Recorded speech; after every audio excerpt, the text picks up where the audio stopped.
Pregunta, me dicen, che, ¿me dirías los puntos más importantes para poder armar mi cash flow una vez adentro del rubro? O si es que hay alguna planilla base, dice Franco. Y acá le voy a mostrar, Franco, te voy a empezar mostrando un cash flow. Bueno, antes de eso, quizás podemos definir estados contables básicos de la facultad. El que estudió económica lo aburro, el que fue a un comercial en el secundario lo aburro también. Pero esto es importante y es, los estados contables más importantes que vas a usar si pones un negocito son, uno, balance general, el balance donde vas a ver qué activo tenés, qué pasivo tenés, qué patrimonio neto tenés.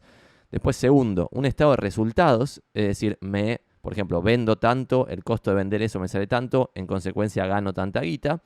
Que el estado de resultados no es lo mismo que el cash flow, que es el estado de flujo de fondos. ¿Por qué? Porque vos podés estar vendiendo algo, pero no cobrándolo.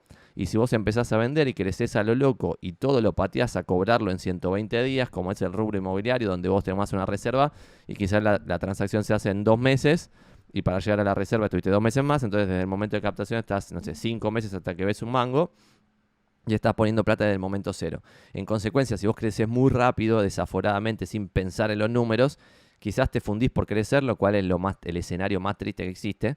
El más común es fundirse porque no le vendés a nadie. Pero mucha gente, por no tener en cuenta la diferencia entre un estado de resultados y un estado de flujo de fondos, termina culo para arriba, para hacerlo simple, por no tener en cuenta esto de cuándo cobras y cuándo pagás. Hay negocios espectaculares como por ejemplo los seguros, en los cuales vos tenés float, que es decir, la gente te paga, vos cobrás el dinero y no erogás después el gasto, que es, por ejemplo, un seguro, se prendió fuego o algo y tenés que pagarle a alguien, sino que te quedás un montón de guita de un montón de gente, un montón de tiempo en resguardo y esa plata, ese float en una aseguradora, se puede invertir. Por eso, en general, los dueños de aseguradores son los mejores inversores de la historia.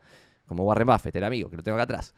¿Por qué? Porque si yo tengo 10.000 palos en guita, en float, de quienes aseguraron cosas, pero que todavía no están pasando esas cosas, no se incendió, no se inundó, etcétera, puedo usar ese dinero y ganar guita con ese dinero, ¿está bien? Entonces eso es diferencia económico y financiero también. El estado de resultados muestra lo económico y el estado de flujo de fondos muestra lo financiero. Clave en la vida en general la diferencia entre económico y financiero. Dicho eso, te estoy compartiendo pantalla ahora de un Excel, como ya saben todos los que son más hardcore, más fanáticos hardcore. Yo empecé en el rubro inmobiliario en septiembre del 2016 y cuando empecé laburando, bueno, empecé antes, en realidad en enero del 2016 yo ya tenía la CROA inmobiliaria de compradores, pero que no captaba propiedades, sino que laburaba con compradores nada más. Ya lo conté acá, fue un desastre, una mala idea de negocios. Pueden buscarlo en otros videos de YouTube. Septiembre del 2016 me sumo una franquicia a la número 1 del país en ese momento para aprender cómo funcionaba el rubro. ¿Está bien? Septiembre, octubre no vendo nada, noviembre empiezo a vender, diciembre vendo y después en enero no vendo nada, febrero, marzo, abril vuelvo a vender. Entonces, recomendación acá para el amigo Franco que pregunta cómo hacer un cash flow para arrancar. Copiate esto y si querés adaptalo a tus ideas, necesidades, etc. Yo lo que ponía es 1. Ingresos brutos por comisiones, es decir, cuánto se cobró de comisión total. Fila 2, ingresos netos por comisiones. Y en el medio de esas dos primeras filas está el split de comisiones que hayas pactado con la red que te alberga. Por ejemplo, en las franquicias más grandes es 45-55. 45 para el agente, 55 para toda la estructura gigantesca del broker, el dueño de la región, el dueño de la marca, etcétera, etcétera. ¿Está bien? Entonces acá yo estaba en ese esquema de comisión, estaba en 45 de split. Es decir, por ejemplo, acá vemos 72 lucas, me quedaba 32, 83 me quedaba 37, 34 me quedaba 15, 29 me quedaba 13, 55 me quedaba 25 y así, como lo están viendo en pantalla. Y después le empezaba a restar todos los gastos. Y lo interesante de esto, y voy a empezar a contar errores que hacía con esta contabilidad que llevaba. Esto era el único Excel que yo manejaba. Errores. 1, está en pesos, no tiene sentido. Yo, no sé, si comparo el valor de noviembre del 2016 con un valor de noviembre del 2017, ni hablar con el 2022, no puedo ni comparar. O sea, ustedes acá ven 72.000 pesos de noviembre del 2016, literal no saben ni cómo, o sea, no tenemos ni siquiera una intuición, ni siquiera los que somos más fans de la guita, no tenemos una intuición de cuánto representa hoy en noviembre del 2022 72.000 pesos de noviembre del 2016, a pesar de que pasaron pocos años. ¿Por qué? Porque cada año hay muchísima inflación y al ser interés compuesto, nuestro cerebro limitado no puede procesar cómo se calcula el interés compuesto. Obviamente si lo haces con una calculadora lo sacás, pero no puedes tener la intuición. Entonces, si este Excel no me sirve para intuitivamente tomar decisiones empresariales, no me sirve para hacerlo. Es al pedo, excepto que lo estoy haciendo con fines impositivos que esté obligado a hacerlo. Pero no era el caso. En consecuencia, error número 1 lo hacía en pesos, habría que haberlo hecho en dólares. Error número 2, lo que acabo de decir, esto no es un buen resumen, como ven, lo que yo hacía, que lo puedes copiar al principio y lo vas mejorando como lo mejoré yo, columnas por meses, septiembre, octubre, noviembre, ¿verdad? Y filas por categoría de erogación.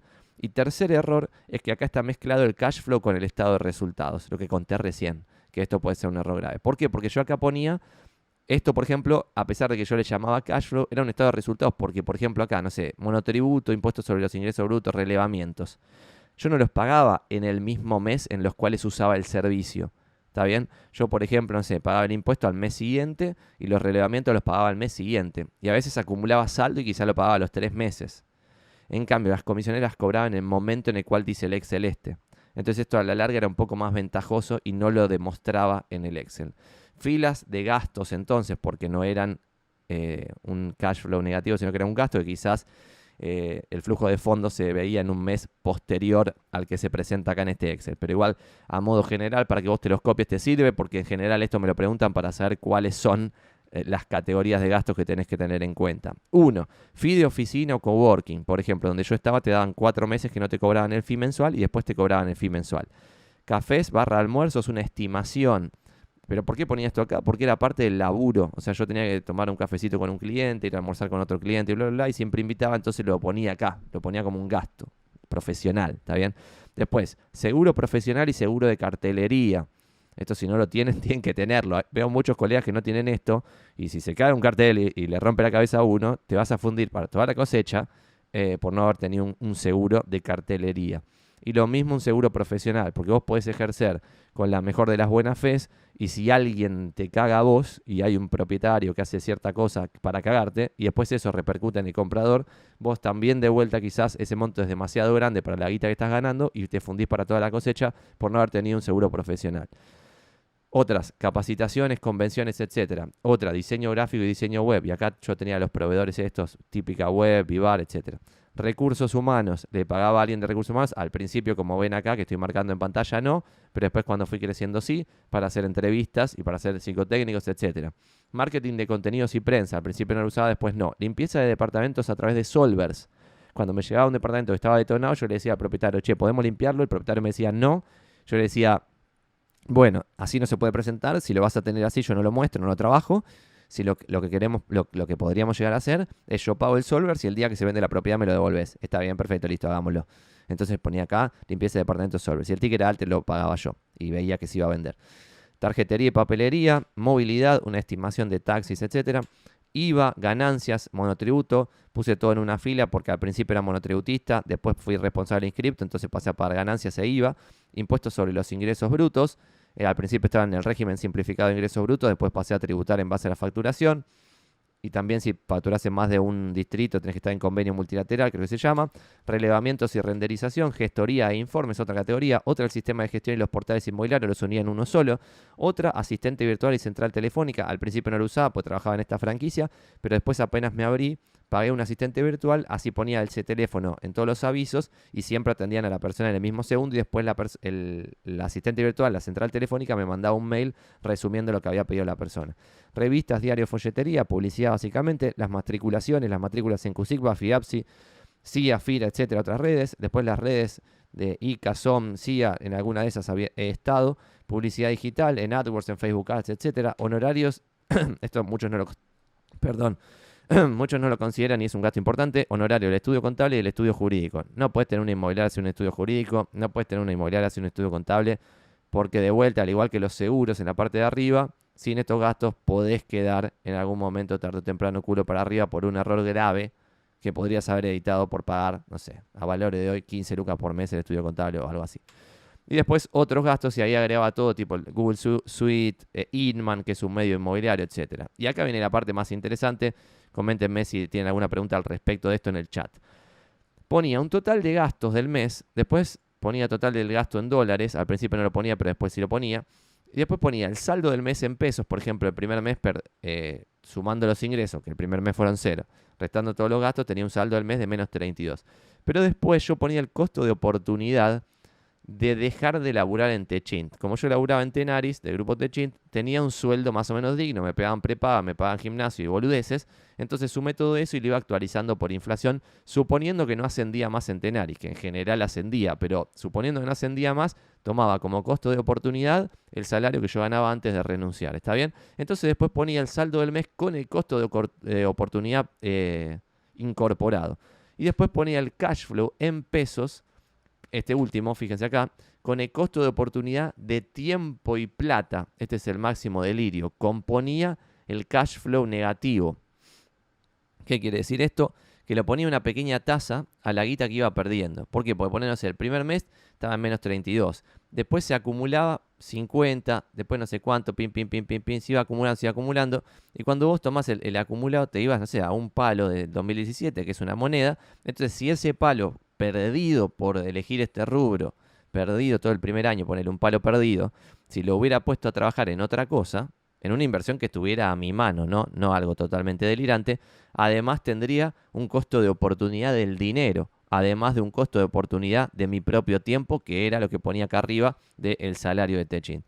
Esto parece difícil, pero ya lo terminé acá en 37 filas y una columna por mes, y tenés un cash flow muy breve que te sirve, y si te ahorrás, dejo de compartir pantalla, si te ahorrás los errores que acabo de mencionar de hacerlo en dólares, dejate de joder, o en una moneda dura, no sé, en libras, euros o algo así, pero te conviene más en dólares porque si vas a hacer compraventa de propiedades vas a cobrar en dólares también. Entonces no tiene sentido que hagas todo en peso, una boludez total, lo que hice acá.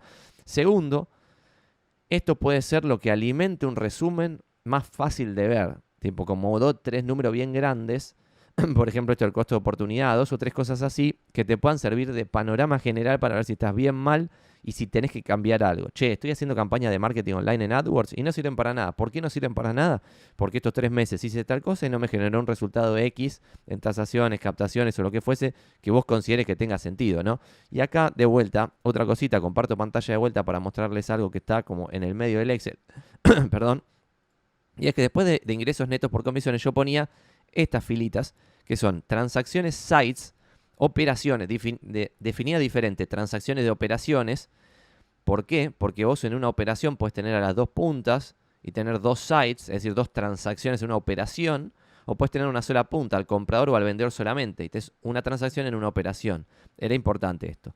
Después, tasaciones que me llegaron ese mes, después captaciones de las tasadas en el mes, y después había dividido, y esto también es interesante y creo que le puede sumar a mucha gente, voy a ponerle un suma a esto para ponerle un destaque, las captaciones de las propiedades tasadas en ese mes ponía, pero además ponía las captaciones reales del mes en cuestión, y la diferencia era muy grande como ven acá. Por ejemplo, de acá también hay números interesantes. A pesar de que dije que el primer año me estaba, no sé, un palo abajo del 2007, que hoy es bastante más plata, y perdía plata casi todos los meses a pesar de que vendía de vez en cuando alguna cosita, yo empecé el primer mes, que en primer mes de todos, ya conseguí 9 tasaciones, el segundo 7, el tercero 6, después 4, 5, 10, 5, 14, entonces estaba en movimiento, veía esperanza al final del túnel. Pero si ustedes están perdiendo guita mansalva y el primer mes tienen 0 tasaciones, el segundo 1, el segundo 0, el tercero, el cuarto, no sé cuánto voy, 2, después 1, 2, 1, 2, 3, están al horno, no tenés negocio. El negocio se construye de esta forma, teniendo, por ejemplo, 9 tasaciones por mes, algo así, en promedio. Obviamente puedes empezar en 3, después en 4, pero si al quinto, sexto mes ya estás en 9, ya estás muy bien, te va a ir bien. ¿Está bien? Y entonces acá dividía, por ejemplo, yo en septiembre de 2016 hice 9 tasaciones y había captado 3 de esas 9. Está bien, pero 3 de esas 9, una de esas se captó en los meses posteriores. ¿Está bien? Octubre del 2016 hice 7 tasaciones. En el mes de octubre del 2016 capté una sola propiedad, pero sin embargo de las 7 tasaciones que hice en octubre del 2016 se terminaron captando 4. ¿Está bien? Y después, por ejemplo, miren, en febrero del 2017 hice 10 tasaciones y de las que captasé ese mes solamente capté una. Por lo tanto, acá lo que quiere decir es que en febrero la deliré con alguna cosa que estuvo mal hecha. Por ejemplo, una campaña de email marketing que estuvo mal dirigida. Entonces me llegaron 9 tasaciones falopa que me hicieron perder un montón de tiempo y no me generaron nada. Lo mismo acá, de 14.3, bastante deprimente porque hay otros meses que de 5.2, de 4.4, diciembre, esto es excepcional, hay que tomarlo como excepcional. Bueno, y ahí tienen un panorama general de lo que habría que hacer El primer cash flow cuando empezaste en el rubro inmobiliario podría llegar a verse así. No sé qué opina la gente acá en el comentario. Siempre acá dice Franco, vamos todavía. Santi Crack, por favor, no dejes morir el blog del cerdo capitalista. Vamos todavía, King Jimbo. Está muriendo muy lentamente. Tendría que hacer al menos un post por semestre o algo así.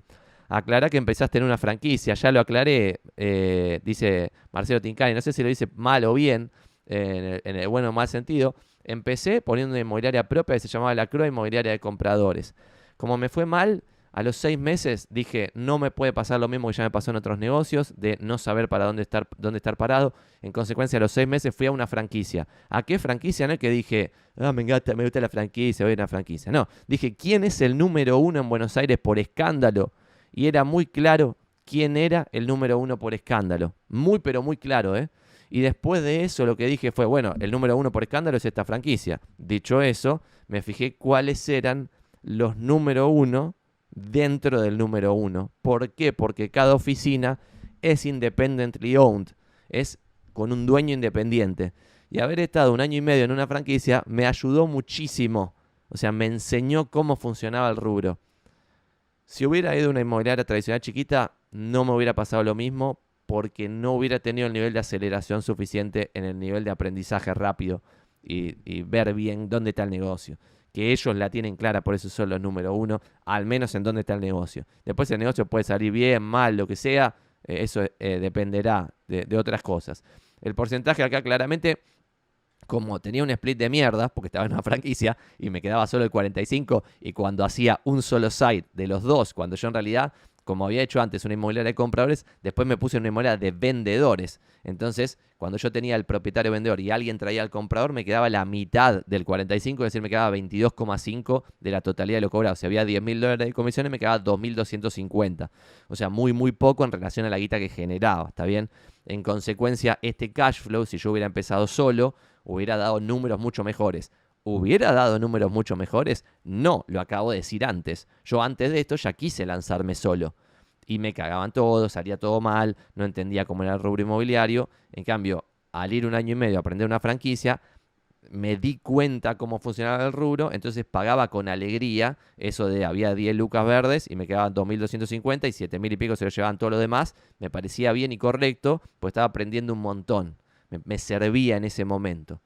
Yo, dicho eso, no entiendo cómo alguien se queda 15 años en una franquicia, excepto que se convierta en broker. Me llama poderosamente la atención. Pero es una de las intrigas que estoy resolviendo poco a poco. Ese entonces considero el cash flow para arrancar. Y después, cuando ya llegas, si querés, al siguiente nivel, donde tu negocio pasa a ser más de reclutamiento que otra cosa, yo hoy, y esto le voy a mostrar, le borré todos los números para poder mostrárselos tal cual. ¿Cuál es mi dashboard hoy? Lo que yo miro. Yo no miro la contabilidad, que ahora tenemos una mega contabilidad, porque nos fajan impuestos de todos lados, tenemos empleados, quilombo, cargas sociales, una cantidad de gastos descontrolada. Bueno, o controlada, pero un número que me parece muy alto a mí, que soy un pinche clase, históricamente de clase media, y me sigue pareciendo todo carísimo. En consecuencia, les comparto pantalla y hoy el dashboard que yo miro es el siguiente. De vuelta, muy simple, tiene acá 23 columnas. Parece una WhatsApp, pero no es nada. Entonces, ¿qué es lo que miro? Miro, en el mes de enero del 2021, por ejemplo, ¿cuántos postulantes quisieron entrar en de inmobiliarios? O sea, ¿cuánta gente entró? Y voy a dejar de compartir pantalla para mostrarlo de vuelta esto también. ¿Cuánta gente entró en de inmobiliarios? Y ahora sí vuelvo a compartir pantalla para mostrarles esto. Y hizo clic acá en quiero sumarme y completó este formulario en quiero sumarme y lo envió. Eso es lo que nosotros consideramos un postulante. Está bien, dejo de compartir pantalla, ahora vuelvo al Excel nuevamente, ahora sí vuelvo a compartir pantalla. Y entonces acá tengo cantidad de postulantes. ¿Por qué me interesa la cantidad de postulantes? Porque todas las acciones de marketing que yo encaro, las encaro para tener más postulantes. Número 2, cantidad de agentes y corredores que se suman a de inmobiliarios. Después número 3, vendedores totales. Crecimiento mensual en cantidad de vendedores totales, esto me importa. Cantidad de captaciones de todo el equipo en el mes, cantidad de captaciones por vendedor. Cartera total que estamos manejando, ¿por qué? Porque esto va a depender los gastos. Cartera por vendedor. ¿Cuántos empleados tiene de inmobiliarios en total, empleados en relación de dependencia? ¿Cuál es el nivel de inversión? Y esto es, acá empieza la parte de la guita, que quizás es lo que más te interesa. ¿Cuánto en dólares invertimos en cosas que van a quedar? Compro esta mesa, me queda. Compro esta cámara Sony, me queda. Compro la luz, me queda. Es una inversión, ¿está bien? Compro estos 3 monitores, me quedan. La vitrina de las figuritas, me queda.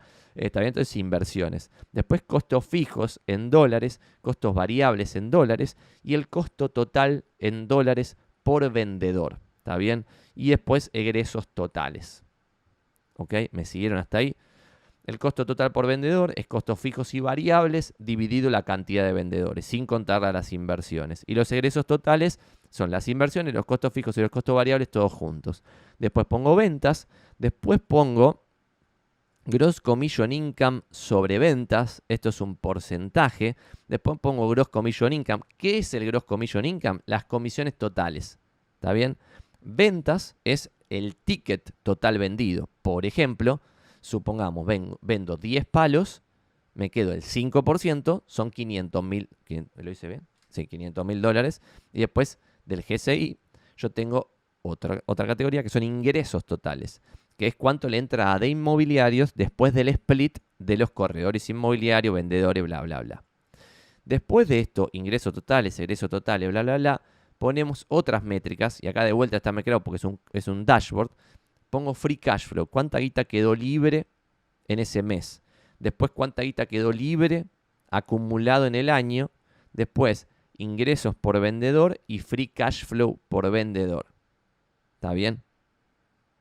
Entonces, si el equipo se me va desmadrando, yo puedo ver que el free cash flow por vendedor va bajando, que el ingreso por vendedor va bajando, a pesar de que quizás el free cash flow total de la empresa sigue subiendo.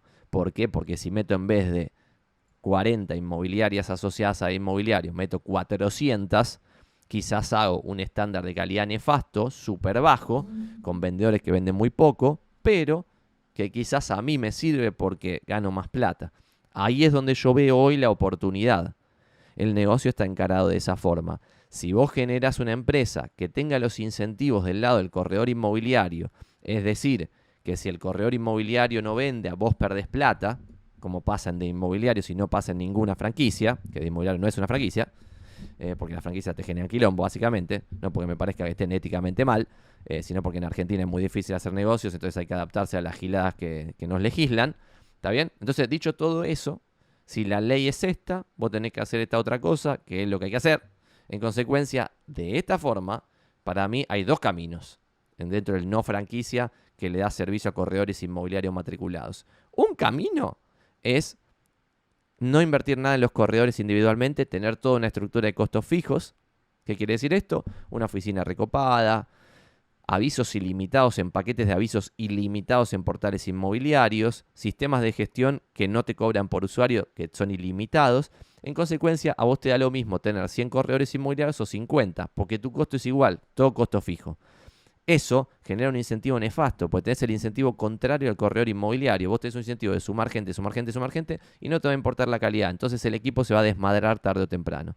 En cambio, el modelo, el segundo camino, que es el que de inmobiliarios le parece más correcto y en donde podemos ver un diferencial nosotros y donde podemos ver una oportunidad, es en el camino de alinear incentivos para que a nosotros no nos convenga sumar a cualquier papanata que vende $5.000 al año. ¿Está bien? Y que solo se quieran sumar a inmobiliarios por el esquema de incentivos, gente que venda, no sé, 30 lucas, 50, 100, 150 lucas al año.